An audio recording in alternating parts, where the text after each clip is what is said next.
يا لغتي عربية حسبي بأنك منطقي وبياني عربية قلبي وروحي أحرفي ولساني عربية حسبي بأنك منطقي وبياني. بسم اللہ الرحمن الرحیم. شرم تعمیل کے دوسرے باب حروف جر کے سبق نمبر 41 میں خوش آمدید. آج کے اس سبق میں ہم مز اور منزو کا پہلا حکم پڑھیں گے. شرم تعمیل کا دوسرا باب حروف جر 41واں سبق ہے مز اور منزو. اس کا پہلا حکم ہم نے آج کے سبق کے اندر پڑھنا ہے. جیسا کہ آپ کو معلوم ہے حروف جر کے اندر ہم مختلف حروف اور ان کے مختلف معنی ہم پڑھ چکے ہیں. آج کے اس سبق سے مز اور منزو کے احکام بیان ہوں گے. تو بیسیکلی یہ دو سبق کے اندر ہم اس کو کور کریں گے. اس کے دو ہی حکم ہیں جو کتاب کے اندر ذکر ہیں. اس سبق کے اندر ہم پہلا حکم پڑھیں گے, اس کے بعد اگلے سبق کے اندر ہم دوسرا حکم پڑھیں گے. پہلا اس کا حکم یہ ہے, یہ غایت کی ابتدا بتانے کے لیے آتا ہے زمانہ ماضی میں. یعنی زمانہ ماضی کے اندر آپ نے کوئی کام نہیں کیا, وہ بتانے کے لیے آتا ہے جو کام آپ نے گزشتہ زمانے کے اندر نہیں کیا اور گزشتہ زمانے سے لے کے اب تک آپ نے وہ والا کام نہیں کیا. یہ بتانے کے لیے مز اور منزو استعمال ہوتا ہے. مثال اس کی یہاں پر یہ دی گئی ہے کہ میں نے فلاں بندے کو نہیں دیکھا. مثال ہم دیکھ لیتے ہیں. لکھا ہے ما رأیتہ مز یوم الجمعہ. میں نے اس شخص کو, ہم زید کی ہی مثال لے لیتے ہیں کہ میں نے زید کو جمعے کے دن سے نہیں دیکھا. مطلب یہ ہے کہ جمعے کے دن سے میرے نہ دیکھنے کا آغاز ہوا تھا اور ابھی تک, چاہے وہ آج اتوار ہے, پیر ہے, منگل ہے, کوئی سا بھی دن ہو سکتا ہے, ابھی تک میں نے اس کو نہیں دیکھا. تو جہاں سے نہ دیکھنے کا آغاز اور ابتدا ہوئی تھی وہ جمعے کا دن تھا. یہ بتانے کے لیے مز استعمال ہوتا ہے اور منزو بھی مز ہی کی طرح ہی استعمال ہوتا ہے. فرق ان دونوں کے اندر کوئی نہیں ہے, صرف اور صرف ایک نون کا فرق ہے. اب ہم اس کا ترجمہ کریں گے, پھر ہم انشاءاللہ اس کی ترکیب کریں گے. مز اور منزو لابتداء الغایت. دیکھیں یہ غایت جو ہے یہ مضاف الیہ ہے اور ابتدا یہ مضاف ہے, تو ہم نے مضاف الیہ کا پہلے ترجمہ کرنا ہے. غایت کی ابتدا بتانے کے لیے استعمال ہوتا ہے فی الزمان الماضی, گزشتہ زمانے کے اندر. جیسے ما رأیتہ, میں نے اس کو نہیں دیکھا, مز یوم الجمعہ, جمعہ کے دن سے, یا آپ یہ کہہ لیں منذ یوم الجمعہ, میں نے اس کو جمعہ کے دن سے نہیں دیکھا. اب اسی جملے کے آگے اس کی وضاحت ہو رہی ہے یہاں سے, اے ابتداء عدم رؤیتی ایاہ, اس کے نہ دیکھنے کی ابتدا. یہ سارے جو ہے نا یہاں سے لے کے, ابتدا سے لے کے یہاں تک کی یا تک, آپ نے سارے کو مضاف الیہ مضاف الیہ بناتے جانا ہے, کیونکہ درمیان میں کا کی کے لگ رہا ہے. تو میرے اس کے نہ دیکھنے کی ابتدا کان یوم الجمعہ, وہ جمعہ کے دن سے تھی, الان, اب تک, اس وقت سے لے کے اب تک میں نے اس کو نہیں دیکھا. اب ہم اس کی ترکیب کر لیتے ہیں. دیکھیں مز اور منزو, اس کو آپ نے معطوف علیہ معطوف بنا کر پھر آپ نے اس کو بنا دینا مبتدا. واو حرف عطف ہے, مز معطوف علیہ, واو حرف عطف, پھر منز معطوف علیہ معطوف مل کر پھر یہ بن جائے گا مبتدا.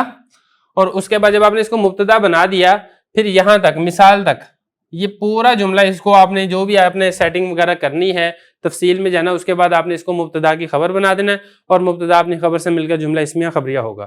اب ہم اس کی مزید تفصیل بھی کر لیتے ہیں. لام حرف جر ہے, ابتدا یہ مصدر ہے, اور مصدر جیسا کہ میں نے آپ کو بتایا تھا کہ شبہ فعل کے اندر مختلف چیزیں ہوتی ہیں, ان میں سے ایک مصدر بھی ہوتا ہے. تو یہ مصدر بھی ہے کیونکہ یہ آگے چل کے آپ کو استعمال کرنے کی ضرورت پیش آ سکتی ہے, اور یہ مضاف بھی ہے غایت کے لیے. تو ابتدا مصدر مضاف اور غایت اس کے لیے مضاف الیہ. مضاف الیہ سے مل کر لام جار کا مجرور, جار مجرور مل کر, چونکہ اس کا ظرف مستقر لفظوں کے اندر ذکر نہیں ہے, لہذا آپ اس کا محذوف نکالیں گے, اور محذوف آپ کوئی بھی نکال سکتے ہیں, ثابت آپ نکال لیں, آسان ہے, اس کے متعلق کر کے پھر یہ مبتدا کی خبر ہو جائے گا. لیکن اس سے پہلے ہم نے اگلے جملے کو بھی اس کے ساتھ ملانا ہے. غایت کو آپ مضاف الیہ بعد میں بنائیے گا, پہلے آپ اس کو بنائیں موصوف. غایت بن گیا موصوف, اور فی حرف جر الزمان موصوف, الماضی اس کی صفت, گزشتہ زمانے. موصوف اپنی صفت سے مل گیا, فی جار کا مجرور, جار مجرور مل کر پھر آپ نے اس کو غایت کے متعلق نہیں کرنا, کیونکہ غایت کو آپ موصوف بنا چکے ہیں, لہذا آپ بھی اس کا متعلق محذوف نکالیں, اس کو آپ اس کے متعلق کر کے, ثابت و آسان ہے اسی کے متعلق کر کے پورا جملہ بنا کر پھر یہ غایت موصوف کی صفت, موصوف اپنی صفت سے مل کر پھر یہ ابتدا جو اس کا مضاف ہے اس کے لیے مضاف الیہ, مضاف الیہ سے مل کر لام جار کا مجرور, پھر متعلق محذوف کے ہو کر مبتدا کی خبر, مبتدا اپنی خبر سے مل کر جملہ اسمیہ خبریہ. اب اس کے بعد جو مثال ہے, ہم مثال کی ترکیب دیکھ لیتے ہیں. مثال میں دیکھیں یہ نحو ہے, نحو کو جیسا کہ آپ کو میں پہلے بھی بتا چکا ہوں یہ مضاف ہوگا اور یہ پورا جملہ مضافلے مل کر مضاف مضافلے سے مل کر یہ خبر بنے گا مثالہ مبتدا محذوف کی، مبتدا اپنی خبر سے مل کر جملہ اسمیہ خبریہ ہوگا۔ اب آگے اس کی ترکیب دیکھ لیتے ہیں۔ ما رأیت فعل، تو ضمیر اس کا فاعل ہے، ہو ضمیر اس کا مفعول ہے، مز حرف جر، یوم مضاف الجمعاتی مضافلے، مضاف مضافلے سے مل کر مز حرف جر کا مجرور، جار مجرور مل کر یہ بنائیں آپ اس کو معطوف علیہ او حرف عطف، یہ بھی ایسے ہی مز یہ حرف جر ہے، یوم مضاف الجمعاتی مضافلے، مضاف مضافلے سے مل کر پھر یہ مز حرف جر کا مجرور، جار مجرور مل کر اس کو بنائیں معطوف، معطوف علیہ معطوف مل کر پھر یہ ہوگا، یہ جو جار مجرور ہے یہ رأیت فعل کے متعلق ہوگا۔ تو ما رأیت فعل اپنے مفعول اور متعلق سے مل کر جملہ فعلیہ خبریہ ہو کر پھر آپ نے اس کو بنانا ہے مفسر، آپ نے اس کو مفسر بنانا ہے۔ کیوں؟ کیونکہ آگے ای حرف تفسیر آ گئی ہے، ای کے بعد جو اگلا جملہ ہوتا ہے وہ سابقہ جملے کی وضاحت اور تفسیر کرتا ہے، اس لیے جو پچھلا جملہ ہے وہ مفسر بنے گا۔ ای حرف تفسیر یہ پورا جملہ بن جائے گا اس کی تفسیر، مفسر اپنی تفسیر سے مل کر پھر یہ نحو مضاف کے لیے مضافلے، مضاف مضافلے سے مل کر پھر مثالہ مبتدا کی خبر ہوگا۔ اب آگے دیکھ لیں، ابتدا یہ مضاف ہے، عدم مضافلے مضاف، رؤیت مضافلے مضاف، یا ضمیر مضافلے، یہ سارے مضاف مضافلے بنانے ہیں جیسا کہ میں آپ کو پہلے بھی بتا چکا ہوں، کیونکہ درمیان میں کا کی کے استعمال ہو رہا ہے۔